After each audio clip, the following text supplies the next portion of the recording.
Hello everyone, welcome to today's analysis of the Hindu.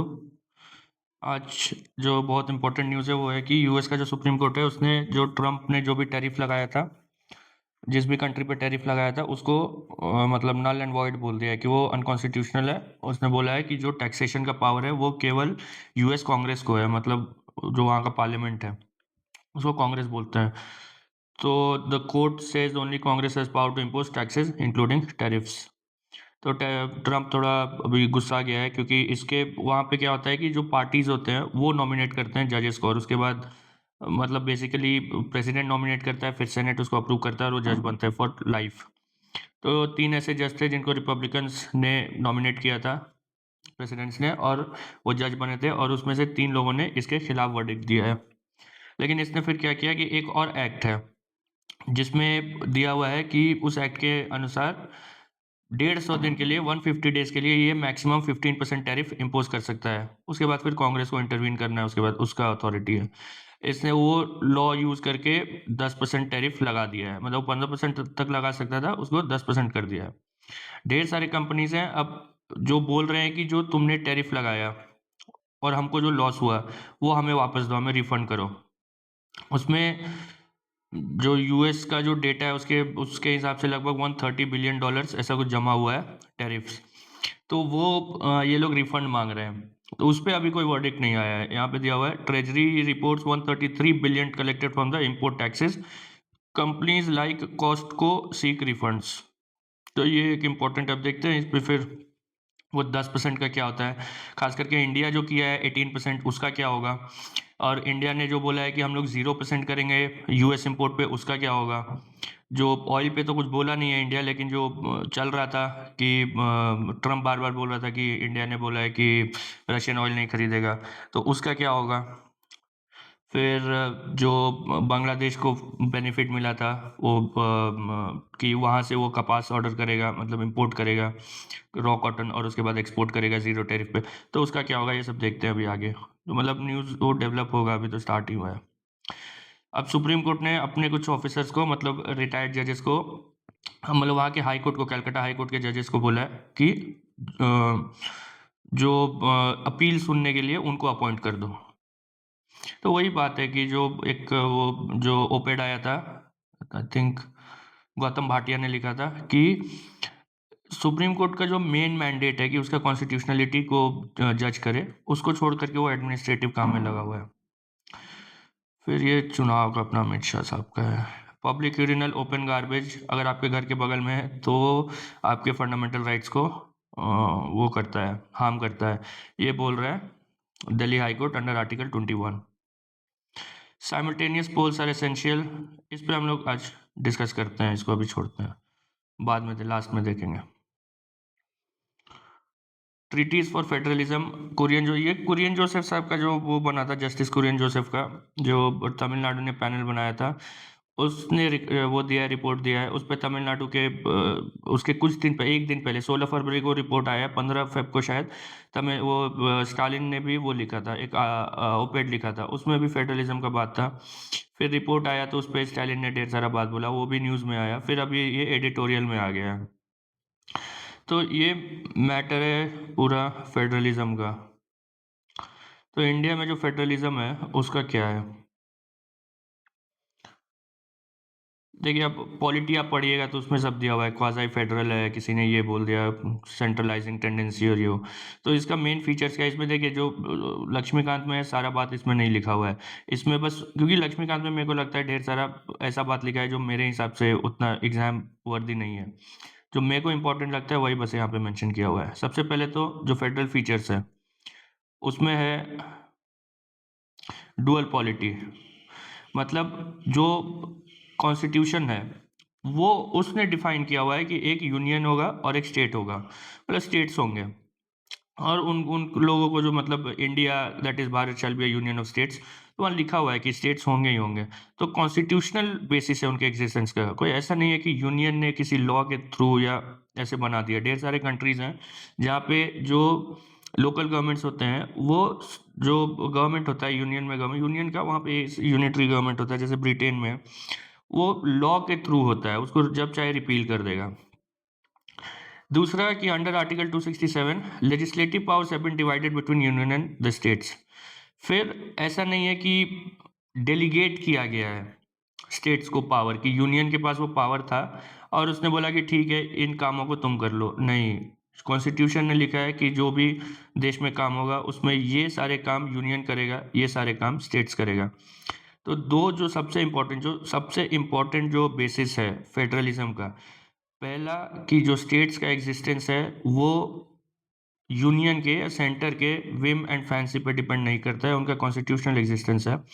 दूसरा ये कि जो डोमेन है, लेजिस्लेटिव डोमेन है, वो क्लियरली डिफाइंड है और सुप्रीम कोर्ट का ये जजमेंट है कि इंक्रोच नहीं कर सकता, यूनियन के not encroach upon the legislative domain of the states. दूसरा है written constitution with multi layered amendability. इसका मतलब क्या है? सबसे तो रिटन कॉन्स्टिट्यूशन है ये, ठीक है, सिंपल सा बात है कि लिखा हुआ है कॉन्स्टिट्यूशन। उसमें क्या है कि जो administrative, financial and legislative aspects है वो मेंशन किया हुआ है। मतलब ऐसा नहीं कि कोई कन्वेंशन से चला आ रहा है जो बहुत सारे देशों में होता है कि अच्छा ऐसा चल रहा है तो वो चल रहा है बस। जैसे इंडियन सिस्टम में भी, पार्लियामेंट्री सिस्टम में खास करके ढेर सारा ऐसा चीज़ है जो यूके में जो चल रहा था ना, उसके हिसाब से वो चल रहा है। लेकिन जो स्टेट्स और यूनियन के बीच में जो भी रिलेशन है, केवल लेजिस्लेटिव नहीं, इवन एडमिनिस्ट्रेटिव या एग्जीक्यूटिव और फाइनेंशियल मैटर्स, सब कॉन्स्टिट्यूशन में लिखा हुआ है कि ऐसा होगा। फॉर एग्जांपल जब यूनियन कौन सा एग्जीक्यूटिव ऑर्डर दे सकता है स्टेट्स को, वो कॉन्स्टिट्यूशन में मेंशन किया हुआ है। अगर यूनियन कोई एग्जीक्यूटिव ऑर्डर देता है स्टेट्स को और स्टेट उसको इम्प्लीमेंट नहीं करता है, तब क्या होगा? प्रेसिडेंस रूल लगेगा।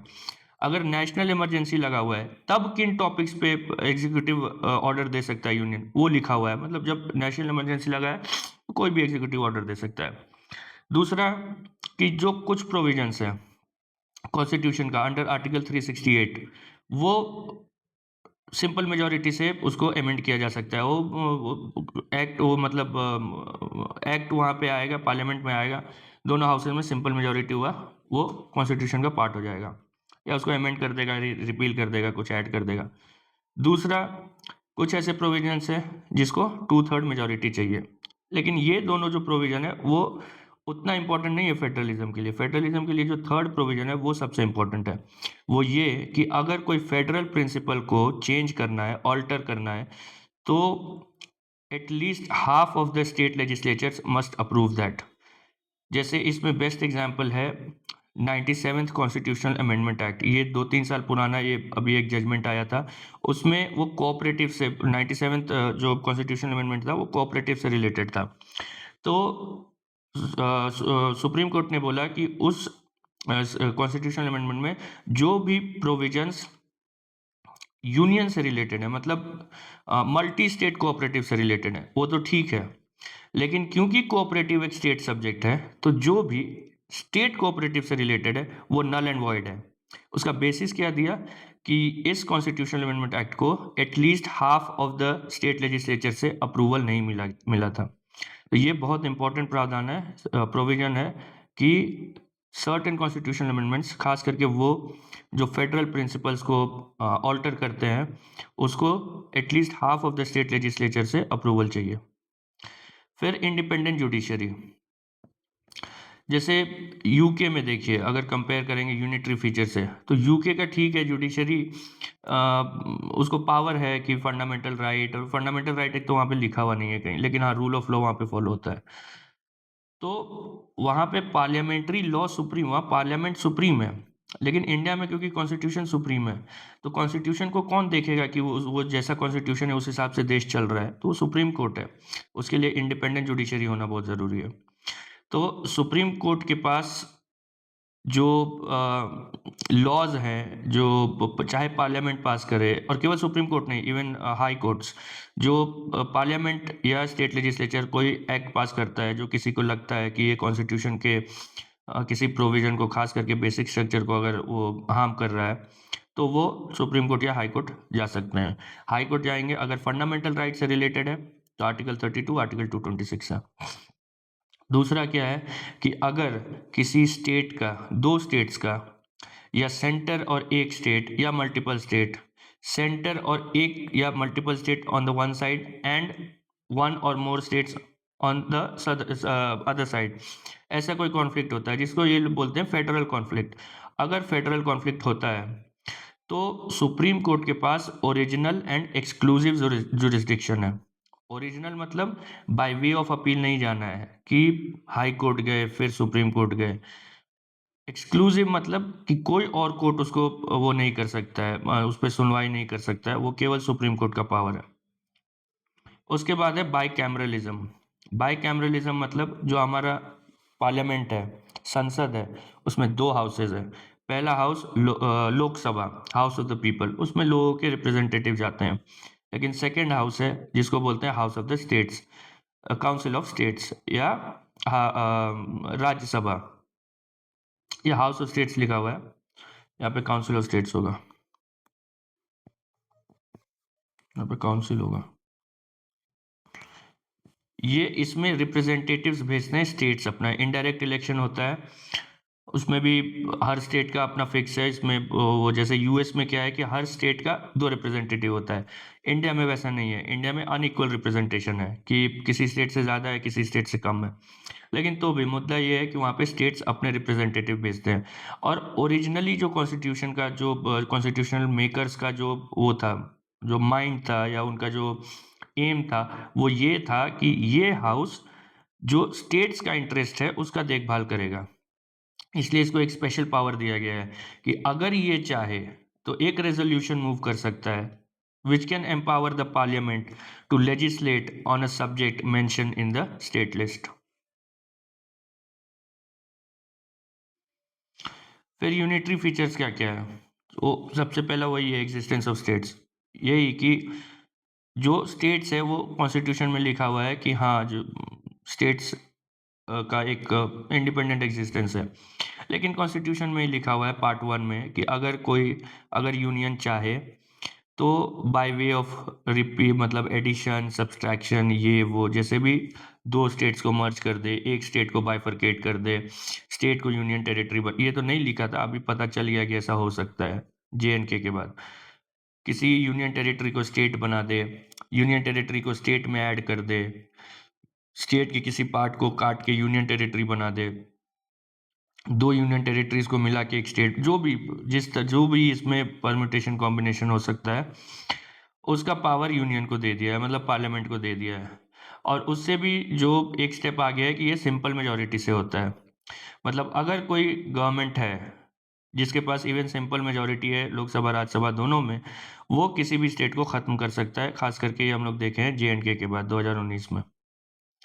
Strong centre with the states, इसमें केवल लेजिस्लेटिव मैटर्स पे हम बोले हैं कि जो 7th शेड्यूल है उसमें जो ज़्यादा, जैसे अगर आप देखोगे तो यूनियन लिस्ट में ज़्यादा number of subjects union list में ज़्यादा हैं। फिर जो ज़्यादा इंपॉर्टेंट सब्जेक्ट्स हैं वो यूनियन के पास है। फिर जो कंकरेंट लिस्ट में है उसमें भी यूनियन के पास ज़्यादा पावर है। क्यों? क्योंकि अगर कोई ऐसा लॉ होता है, जो कोई मैटर है जो कंकरेंट लिस्ट में है और उस पे किसी स्टेट ने भी लेजिस्लेट किया है और यूनियन का भी एक लॉ है, तो यूनियन का लॉ प्रिवेल करेगा। एक स्टेट ने लॉ पास किया कंकरेंट लिस्ट में 2019 में, और यूनियन ने एक लॉ ला दिया 2020 में, तो 2019 का लॉ खारिज हो जाएगा। अगर एक यूनियन का लॉ ऑलरेडी है और स्टेट उसको पास करता है, अगर राष्ट्रपति उसको वो देते हैं, अपना एसेंट देते हैं, तब वो लॉ उस राज्य में वो होगा फॉलो होगा। अदरवाइज जो कंकरेंट लिस्ट है उसमें यूनियन का प्राइमेसी है। फिर एक जो जो लेजिस्लेटिव पावर है उसमें जो सबसे इंपॉर्टेंट चीज़ है वो ये कि जो रेसिडुअरी पावर्स है वो यूनियन को दिया गया है, स्टेट्स को नहीं दिया गया है। यूएस में अगर देखिएगा तो जो रेसिडुअरी पावर्स है वो स्टेट्स को दिया गया है, यूनियन को नहीं। एक चीज़ ध्यान रखिएगा कि गवर्नमेंट ऑफ इंडिया एक्ट 1935 में जो रेसिडुअरी पावर्स था वो वाइसरॉय को दिया गया था। फिर एक है कि कुछ ऐसे सिचुएशंस हैं जब पार्लियामेंट स्टेट सब्जेक्ट्स पे लेजिस्लेट कर सकता है। मतलब एक तो हो गया कि उसने इंक्रोच कर लिया, कि इस पे जैसे जो फार्म बिल्स थे उसमें बहुत लोगों ने आर्ग्यू मतलब कंट्रोवर्शियल है, लेकिन उसमें बहुत लोगों ने आर्ग्यू किया था कि एग्रीकल्चरल कमोडिटीज़ में ट्रेड के नाम पे उसने एग्रीकल्चर के जो सब्जेक्ट है उस पे एनक्रोच किया था यूनियन ने। वो तो अब ख़त्म हो गया। लेकिन जो संविधान में लिखा हुआ है कि ऐसे सिचुएशंस हैं जहाँ जो पार्लियामेंट है वो लेजिस्लेट कर सकता है स्टेट सब्जेक्ट्स पे। ऐसे 5 सिचुएशंस है। पहला, when national emergency has been imposed. जैसे जो इमरजेंसी लगेगा तो ऐसा नहीं है कि स्टेट का लेजिस्लेटिव पावर ख़त्म हो जाएगा। वो अपना उसका काम करता रहेगा। लेकिन जो यूनियन है मतलब पार्लियामेंट है उसके पास पावर आ जाता है कि वो स्टेट लिस्ट के किसी भी सब्जेक्ट पे लेजिस्लेट कर सके। When a state is under presidents rule, वो तो ऑब्वियस है कि वो तो 356 7 8 ये सब में लिखा हुआ है, 8 में नहीं, 356 में लिखा हुआ है, 7 में लिखा हुआ है कि जब भी प्रेसिडेंट्स रूल लगेगा तो राष्ट्रपति ये बोल सकते हैं कि जो the powers of the state legislature shall be exercised by the parliament.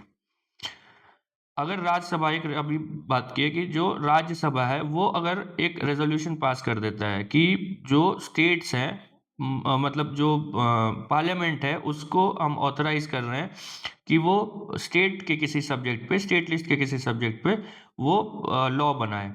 अब अगर ये ऐसा एक पहले एक रेजोल्यूशन आएगा जो राज्यसभा उसको पास करेगा, उसके बाद फिर एक और रेजोल्यूशन आएगा उस एक्ट का जो फिर दोनों हाउस पास करेंगे। तो ऐसा नहीं हुआ कि राज्यसभा ने एक रेजोल्यूशन पास किया और उसी को लोकसभा में भी पास करवा देंगे, नहीं।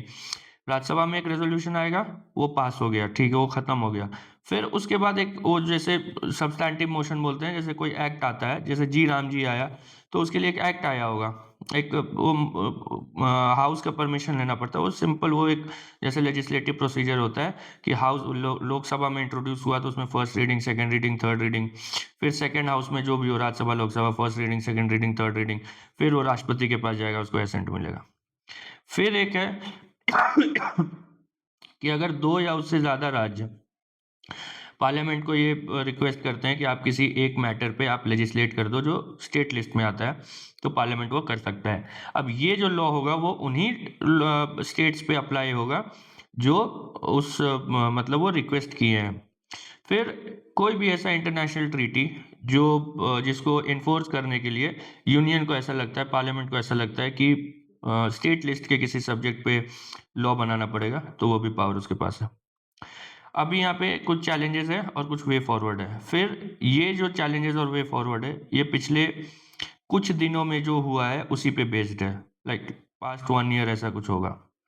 सबसे पहला जो अभी फाइनेंस कमीशन ने भी बोला है, 16 फाइनेंस कमीशन ने, कि जो use of cess and surcharge है वो बहुत ज़्यादा बढ़ गया है। हिंदू में ये एक डेटा था कि जो फॉर एग्जांपल अगर 100 रुपीज़ यूनियन के पास आता है तो डिविजिबल पूल में ओनली 80 पॉइंट समथिंग जाता है, मतलब 19 पॉइंट कुछ रुपया वो सेस एंड सरचार्ज से कमा रहा है, जो पिछले 10-12 सालों में बहुत ज़्यादा बढ़ गया है। तो ये एक सबसे बड़ा चैलेंज है, क्योंकि जो स्टेट्स हैं उनका फिजिकल स्पेस भी बहुत रिस्ट्रिक्ट हो गया है, क्योंकि उनके लिए उनके लिए बोरोइंग महंगा हो गया है और उनका एक्सपेंडिचर बढ़ गया है, क्योंकि जो सेंट्रली स्पॉन्सर्ड स्कीम्स हैं उसमें स्टेट्स को ज़्यादा पैसा देना पड़ रहा है, या जिस भी कारण से उनका अपना फ्रीबी और ये वो जो उनका रेवेन्यू एक्सपेंडिचर है उसको वो कंट्रोल नहीं कर पा रहे, कैपिटल एक्सपेंडिचर बढ़ा नहीं पा रहे, एसेट क्रिएट नहीं हो रहा है। तो जिस भी कारण से उनका फिजिकल स्पेस लिमिटेड है और ऊपर से सेस एंड सरचार्ज जो है वो बढ़ रहा है। Disaffection among states with central devolution under finance commission recommendations, इसमें सबसे बड़ा एग्जांपल है तमिलनाडु का और सदर्न स्टेट्स का, जो कंट्रीब्यूट बहुत ज़्यादा करते हैं जीडीपी में, जिनका जीडीपी में कंट्रीब्यूशन ज़्यादा है, लेकिन उनको जो मिलता है वो कम है। वो क्यों? क्योंकि जो 16 फाइनेंस कमीशन है उसमें भी हम लोग देखें कि जो इनकम डिस्टेंस है या पॉपुलेशन है उसको वेटेज दिया गया है अच्छा खासा। एक लास्ट में एक 10% दे दिया है कंट्रीब्यूशन टू जीडीपी करके, लेकिन वो भी उसको मतलब कंपनसेट नहीं कर पाता है, तो एक ये बहुत बड़ा प्रॉब्लम है। फिर tied nature of central grants, क्या होता है कि जो ग्रांट देना है स्टेट्स को वो सेंटर बोल देता है कि तुम पहले ये करोगे तो तुमको ग्रांट मिले। जैसे पिछली बार एक था पावर सेक्टर, एक वैसा रिफॉर्म था, ग्रांट था। तो पावर सेक्टर में अगर आपने कुछ रिफॉर्म किया है ना, तो आपको इतना हम बोरोइंग का आपको 0.5% ऑफ जीएसडीपी, ऐसा हम आपको, ग्रांट का नहीं था, वो बोरोइंग का था। तो सेंस ये है कि जो स्टेट्स का जो फिजिकल उनका ऑटोनॉमी है उसको कंट्रोल कर रहा है सेंटर। फिर जो सबसे अभी न्यूज़ में चल रहा है, अभी रिसेंटली तमिलनाडु में भी देखे, केरला में देखे, कर्नाटका में देखे, उसके बाद state of Tamil Nadu versus governor of Tamil Nadu में देखे कि misuse of the office of governor. इसमें चाहे वो बिल्स को वो करना हो, अभी तो वो देखे कि स्पीच में भी जो गवर्नर से एड्रेस होता है उसमें भी वो थोड़ा प्रॉब्लम हो गया। तो ये एक इम्पॉर्टेंट, और ये हमेशा से चला आ रहा है।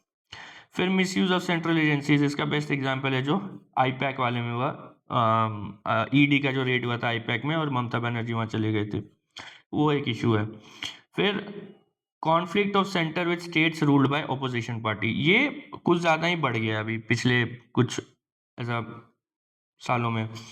तो ये एक बहुत बड़ा मैटर है कि जो सेंटर में, ये हमेशा से रहा है एक्चुअली, क्योंकि जब 1977 में जब जनता गवर्नमेंट बना, जनता पार्टी का गवर्नमेंट बना, तो उसने क्या किया कि जहाँ भी कांग्रेस रूल्ड गवर्नमेंट थे उस सबको प्रेसिडेंट्स रूल लगा दिया वहाँ पे। 1980 में जब इंदिरा गांधी वापस आई, तो जहाँ भी जनता पार्टी वाले सरकार थे उन सबको हटा दिया। तो बाद में फिर एसआर बोम्मई हुआ और ये जो भी उसमें गाइडेंस आया, लेकिन ये कॉन्फ्लिक्ट हमेशा से चलता रहा है, पिछले कुछ सालों में ये बढ़ गया है। फिर इशू ऑफ इम्पेंडिंग डिलिमिटेशन, ये एज सच सेंटर और स्टेट्स का कॉन्फ्लिक्ट नहीं है, ये एक इंटर स्टेट कॉन्फ्लिक्ट है, लेकिन वो भी फेडरलिज्म का ही उस पार्ट है कि जो सदर्न स्टेट्स हैं जिनने अपना जो पॉपुलेशन है उसको कंट्रोल कर लिया है, और नॉर्दर्न स्टेट्स है जिन्होंने नहीं किया है। तो हमारा जो ये है जो सिस्टम है डिलिमिटेशन का, उसमें पॉपुलेशन के हिसाब से होता है कि जिसके पास ज़्यादा पॉपुलेशन, जहाँ ज़्यादा पॉपुलेशन है वहाँ पे ज़्यादा सीट होगा। क्योंकि मैंडेट ये है कॉन्स्टिट्यूशन में कि जो वेरियस कॉन्स्टिट्यूएंसीज हैं उसमें जो प्रोपोर्शन ऑफ वोटर्स हैं वो एज फार एज पॉसिबल वो सेम रहे। तो नॉर्थ इंडिया में होगा कि जो कॉन्स्टिट्यूंसी होंगे वो छोटे बनेंगे क्योंकि पॉपुलेशन ज़्यादा है, साउथ इंडिया में कॉन्स्टिट्यूंसी बनेंगे बड़े। तो बड़ा कॉन्स्टिट्यूंसी बनेगा तो स्टेट में कम, ओवरऑल जो नंबर ऑफ कॉन्स्टिट्यूंसी होगा वो कम हो जाएगा। आगे कर क्या सकते हैं हम लोग, एक बहुत बड़ा रिकमेंडेशन जो चल रहा है वो है कि जो इंटर स्टेट काउंसिल है उसको उसको मतलब रेगुलर मीटिंग क्या है वो तो डिफंक्ट पड़ा हुआ है। लास्ट मीटिंग हुआ था 2016 में। अब ये एक कॉन्स्टिट्यूशनल बॉडी है, राष्ट्रपति इसको बनाते हैं अंडर आर्टिकल 263। अब ऐसा एक बॉडी ये डिफंक्ट पड़ा हुआ है, मतलब इसमें कोई मीटिंग ही नहीं हुआ पिछले कितना हो गया, 10 साल हो गया ऑलमोस्ट। और जब से ये बना है तब से इसका अराउंड केवल 10, 11, 12 ऐसा कुछ मीटिंग हुआ है। तो इसको थोड़ा वो करने का ज़रूरत है। जैसे स्टालिन जो है उसने बोला है कि जो इंटर स्टेट काउंसिल है इसको आप लोग वो रेकमेंड, मतलब वे फॉरवर्ड में रिकमेंडेशन में भी यूपीएससी के मेंस आंसर में लिख सकते हैं कि as the chief minister of so and so state stated that the state council shall meet thrice in a year। जैसे पार्लियामेंट को है कि 6 महीने में एक बार मिलना है, उसका भी कुछ वैसा बना दिया जाए। फिर reduce dependence of centre on, यहाँ पे लेस नहीं होगा सेस होगा, एंड सरचार्ज।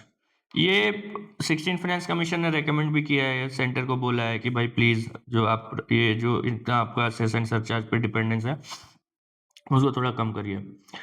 फिर जो सुप्रीम कोर्ट ने किया state of Tamil Nadu versus governor of Tamil Nadu में कि fix timeline for governors to give assent to the state bills, उसने 3 महीने का ऐसे एक टाइमलाइन दे दिया था।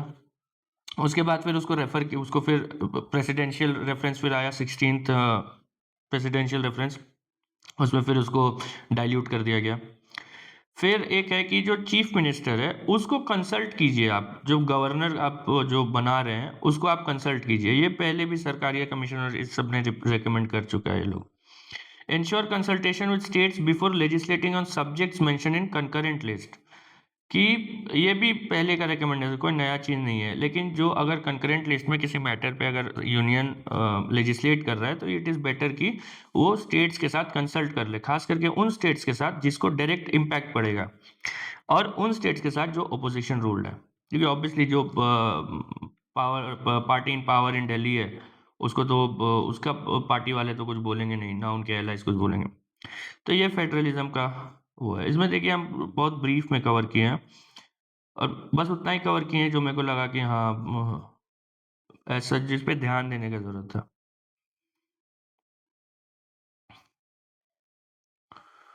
फिर दूसरा एडिटोरियल है सेफ्टी फर्स्ट। मणिपुर में वो एक नई डिप्टी सीएम है नेमचा किपगेन, उन्होंने बहुत बढ़िया बढ़िया बात बोला है, तो उन्हीं के ऊपर दिया हुआ है।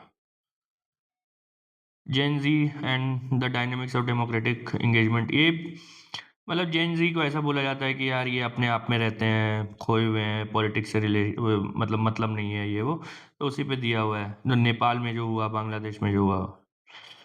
भाषा matters in India multilingual movement, ये जो लैंग्वेज है उसके ऊपर दिया हुआ है। यूनेस्को के में कुछ हैं डायरेक्टर एंड रिप्रेजेंटेटिव यूनेस्को, इन्होंने कुछ लिखा है और ये एक है mother tongue based multilingual education, इसके ऊपर दिया हुआ है। फिर ढेर सारा ये नेशनल एजुकेशन पॉलिसी में कैसे है, भाषा मैटर्स मतलब बेसिकली रिपोर्ट है, उसमें ढेर सारा चीज़ दिया हुआ है। और आप पढ़ सकते हो। ठीक है, मैं बस पढ़ के हम छोड़ दिए, उसमें ज़्यादा कुछ किया नहीं। वेटिंग फॉर 1500, ये कुछ कैश वो आना था, एक स्कीम है महाराष्ट्र गवर्नमेंट का, मुख्यमंत्री माझी लड़की बहन योजना, इसका कुछ 1500 रुपये आना था, इसका उसी पे है। मतलब उसको कुछ वो कर दिया, ई-KYC बना दिया है उसमें, तो उसमें प्रॉब्लम हो रहा है। Centre notifies panel to clear pending CAA applications. अब इंडिया को जाइगेंटिक पावर बोला है नेतन्याहू ने। बस कुछ मतलब एक आया, एक वो आया यहाँ पे नहीं है, रेजोल्यूशन आया था कि उसको कंडेम करते हुए इसराइल को, तो इंडिया ने उसको साइन नहीं किया। फिर 24 घंटे में, उसे 24 घंटे बाद कुछ उसको साइन किया, यहाँ पे दिया हुआ है। India did not initially sign a statement critical of Israel that was endorsed by 85 member states, but more than 25 hours later, India signed the statement. फिर ये बोर्ड ऑफ पीस, इसका अपना मीटिंग हुआ है, तो उसमें इंडिया ऑब्जर्वर बना हुआ है। ये भी कब तक ही चलेगा वो भगवान भरोसे है। पैक्स चिली का हम लोग पहले डिस्कस कर चुके हैं, इसलिए इसमें हम कुछ नहीं किए। बस वो था कि इंडिया ज्वाइन करेगा। ये जब यहाँ जो US के जो एम्बेसडर है वो जब आए थे तभी बोले थे कि इंडिया को अब इनवाइट भेजा जाएगा, भेज दिया। ये कांग्रेस वाले घुस गए इसमें AI समिट में, और वहाँ प्रोटेस्ट करने लगे। अब ये देखिए, इसको बोल रहा है कि जो इसमें क्वेश्चन क्या उठता है ना कि आप कहाँ तक प्रोटेस्ट ले जा सकते हो, मतलब किस लेवल पे आप डिसाइड करोगे कि प्रोटेस्ट अब नेशन को हार्म कर रहा है। तो ये क्या नेशन के इमेज को हार्म कर रहा है? अब ये जो वो पर्सनल ओपिनियन है, ये ध्यान दीजिए। AI summit Drew 250 billion dollar investment commitments. यहाँ पे 250 बिलियन इंपॉर्टेंट नहीं है, यहाँ पे वर्ड इंपॉर्टेंट है कमिटमेंट, कि 250 बिलियन डॉलर इन्वेस्टमेंट अभी आया नहीं है, उसका कमिटमेंट किया गया है। वो कब आएगा वो फिर देखा जाएगा। और ये है हमारी IMF की मैनेजिंग डायरेक्टर, इसने बोला है कि विकसित भारत गोल अचीव कर सकता है AI की मदद से, लेकिन जॉब्स को बहुत रिस्क है। नागा स्टूडेंट्स फेडरेशन, अब देखिए बोलते हैं मुसलमान करते हैं, लेकिन यहाँ पे देखिए नागा लोग भी वंदे मातरम को अपोज कर रहे हैं बेसिकली, क्योंकि इस जो ये जो सॉन्ग है ना, ये कहीं ना कहीं इसमें एक रिलीजियस कोनोटेशन है, तो बहुत लोग इसको नहीं गाना चाहते हैं। अगर हमारे जो फाउंडिंग फादर्स थे, अगर वो चाहते तो वो वंदे मातरम को नहीं चूज कर सकते थे क्या? उन्होंने जनगण मन को कुछ रीजन रहा होगा तभी चूज किया है। ये एक बहुत बड़े ऑथर थे, पता नहीं आप लोगों ने पढ़ा है कि नहीं, शंकर, बंगाली में लिखते हैं। इनका एक बहुत बढ़िया नॉवेल है चौरंगी, यहाँ पे मेंशन भी किया हुआ है चौरंगी। और इन्होंने एक स्वामी विवेकानंद का भी वो लिखा है, जीवनी लिखा है। तो आप लोगों को अगर टाइम मिले तो ये चौरंगी पढ़ सकते हैं, इंटरेस्टिंग कहानी है। इनका डेथ हो गया है, sad. Gujarat government to amend marriage registration rules, यही चल रहा है। देश में। और चाइना क्या-क्या कर रहा है, चाइना से ला करके इंडिया में दिखा रहे हैं वो चाइना का रोबोट। अ, ये एक थोड़ा इम्पोर्टेंट न्यूज़ है कि न्यू आईआईटीएम टेक्निक मतलब IIT Madras technique to accurately measure blood clotting time will help implant maker. अब देखिए क्या होता है कि किसी भी कोई भी फॉरेन पार्टिकल जब बॉडी में घुसता है तो उसके कारण ब्लड क्लॉट करने लगता है। अब वो क्लॉटिंग कितने देर में होगा ये डिपेंड करता है कि वो मटेरियल किस चीज़, वो जो फॉरेन पार्टिकल है वो किस चीज़ का बना हुआ है। इसको एक टर्म यूज़ होता है हेमोकम्पैटिबिलिटी टेस्ट। इसमें क्या है कि ये लोग पता करते हैं कि कोई भी जो मटेरियल है, जैसे अब वो लगाना है, जैसे स्टेंट लगाना है बॉडी हार्ट में, तो वो तो फॉरेन पार्टिकल है ना, तो वो किस चीज़ का बना रहे कि क्लॉटिंग ना हो या जो क्लॉटिंग है वो डिले हो। तो उसी पे ये लोग बोले हैं कि एक लाइट सर्टेन वेवलेंथ का लाइट वो लोग एमिट करेंगे और उससे उसका जो रिफ्लेक्शन होगा उसको उससे पता चलेगा कि uses changes in reflected light on the surface of implants to detect blood clot formation। ये इनको पेटेंट भी करवाया है इन्होंने आईआईटी मद्रास ने। अब पेटेंट करवाया तो इम्पोर्टेंट ही है ये। इसमें एक और चीज़ है कि ये वाटर प्योरिटी को टेस्ट करने में भी यूज़ हो सकता है। ये पिछले महीने भी न्यूज़ था, इस महीने भी न्यूज़ है। जो नेट एफडीआई हो गया है वो अभी नेगेटिव ही चल रहा है, 1.612 बिलियंस। मिलियन में है तो उसको अगर कन्वर्ट करेंगे तो वो बिलियन हो जाएगा। और ये ध्यान रखिएगा कि जैसे ही मतलब क्या होगा कि एफडीआई आया इंडिया तो वो डॉलर में आया, उसको इन्वेस्ट करना है तो वो रुपया में कन्वर्ट करेगा उसको, तो रुपीस का डिमांड बढ़ेगा तो रुपया मजबूत होगा। तो वैसे ही जब वो जाएगा तो रुपया बेचेगा और उसको, वो डॉलर में आया था तो वो डॉलर लेके जाएगा, तो वो जैसे ही वो डॉलर को वो डिमांड करेगा तो रुपया का डिमांड घट जाएगा, क्योंकि वो बेच रहा है तो मार्केट में रुपया ज़्यादा है, खरीद रहा है तो मार्केट में डॉलर कम है, तो रुपया कमज़ोर हो जाएगा। और अभी जो स्लाइड हो रहा था रुपीज़ का 90 91 ऐसा गिरते जा रहा था, उसका बहुत बड़ा फैक्टर था ये जो नेट एफडीआई एफपीआई जो एफआईआई बोलते हैं, ये तो एफडीआई का दिया हुआ है, वो नेट एफआईआई जो है वो नेगेटिव में चल रहा था। ये एक्सपोर्ट प्रमोशन स्कीम में कुछ 7 एडिशनल मेजर्स अनाउंस किया है, पता नहीं, नहीं पढ़ने का मन नहीं पढ़े वो। EU US trade deals to boost economy, Novartis. Core sector का 4% हो चुका है, ये हम लोग देखे कोर सेक्टर जो 8 कोर सेक्टर है, इंडेक्स ऑफ इंडस्ट्रियल प्रोडक्शन है उसका लगभग 40% कोर सेक्टर होता है। कोर सेक्टर हो गया जैसे कोल, पेट्रोलियम, स्टील, इलेक्ट्रिसिटी, फर्टिलाइज़र, ये सब है। ये लूला ड सिल्वा हैं, ब्राज़ील के पीएम, प्रेसिडेंट है शायद।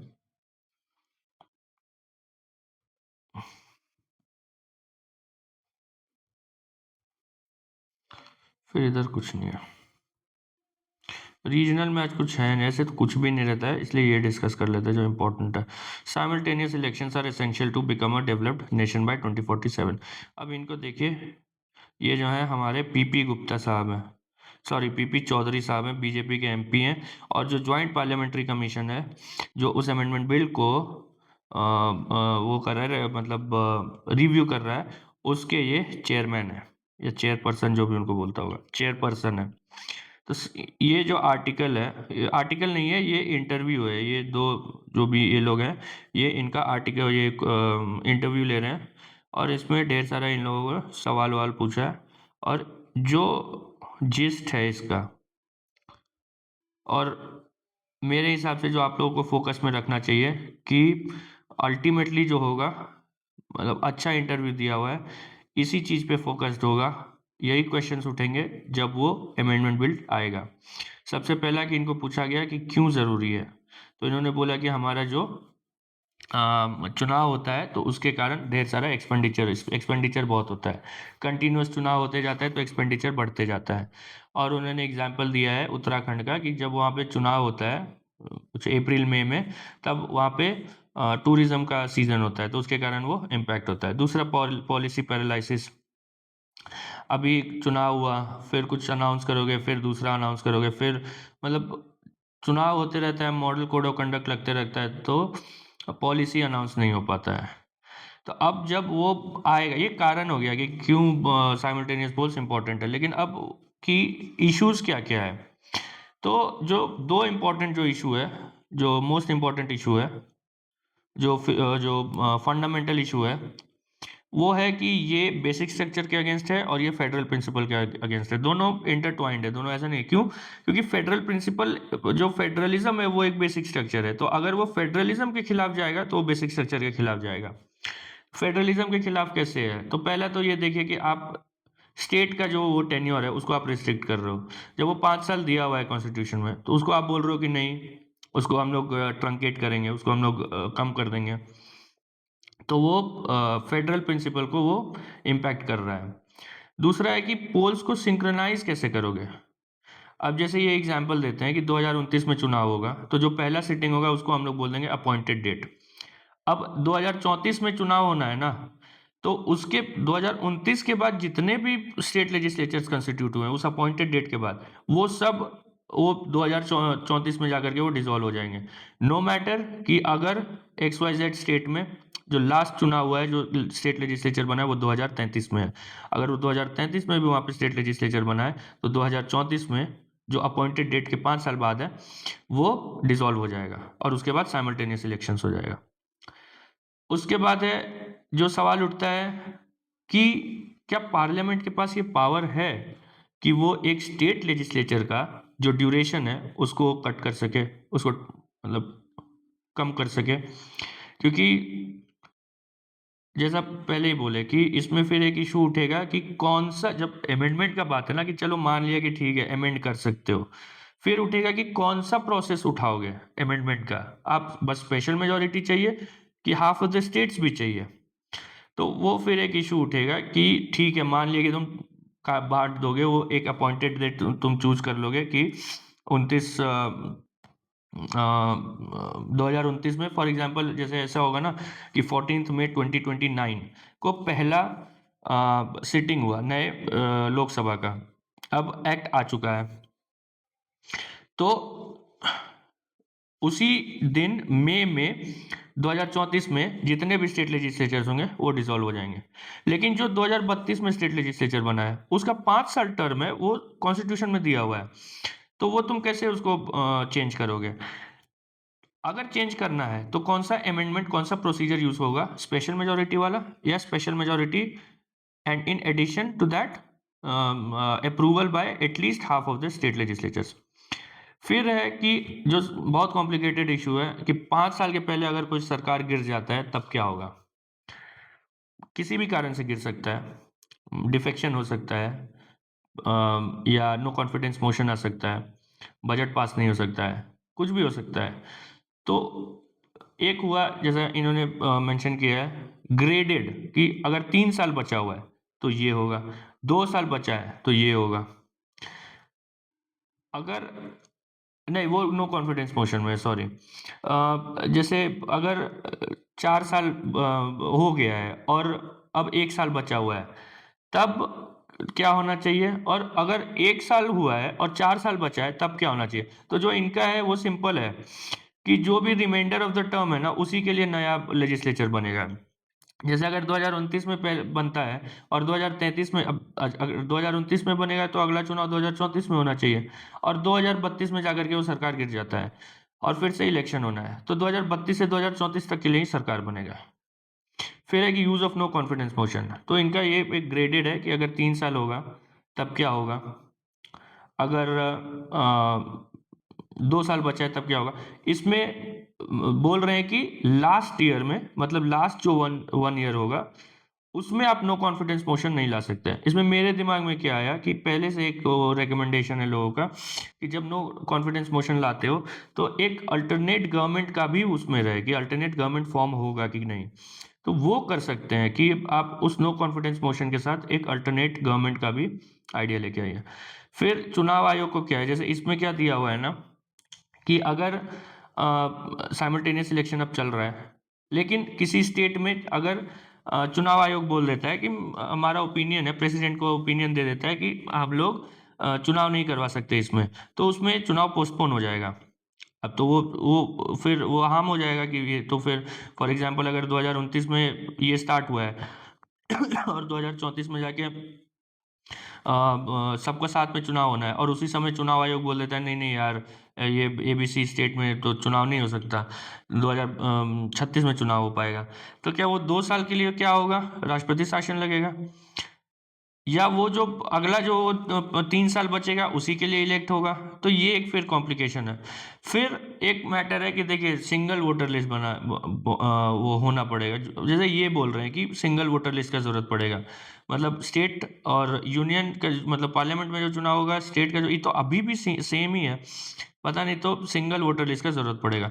तो देखिए ये कोई ऐसा नहीं है कि ये हम आपको कोई क्वेश्चन या आंसर दे रहे हैं, इन चीज़ों को दिमाग में रखिएगा जब आप साइमल्टेनियस इलेक्शंस के बारे में पढ़िएगा, क्योंकि अभी ढेर सारा आर्टिकल आने वाला है। तो आज बस इतना ही है और कुछ खास है नहीं। तो ये दो टॉपिक है, दोनों इंपॉर्टेंट टॉपिक है, फेडरलिज्म भी और साइमल्टेनियस इलेक्शन भी। बाकी अगर आपको कोई डाउट हो तो मेरा टेलीग्राम चैनल है, मेरा मेल है, और मेरा हिस्ट्री का वो होता है, वीडियो अपलोड करते हैं हम सैटरडे संडे को। कल राइज ऑफ नेशनलिज्म स्टार्ट हुआ है, आज राइज ऑफ नेशनलिज्म ख़त्म करके इकोनॉमिक क्रिटिक स्टार्ट करेंगे, तो आप वो भी वीडियो देख सकते हो। Thank you.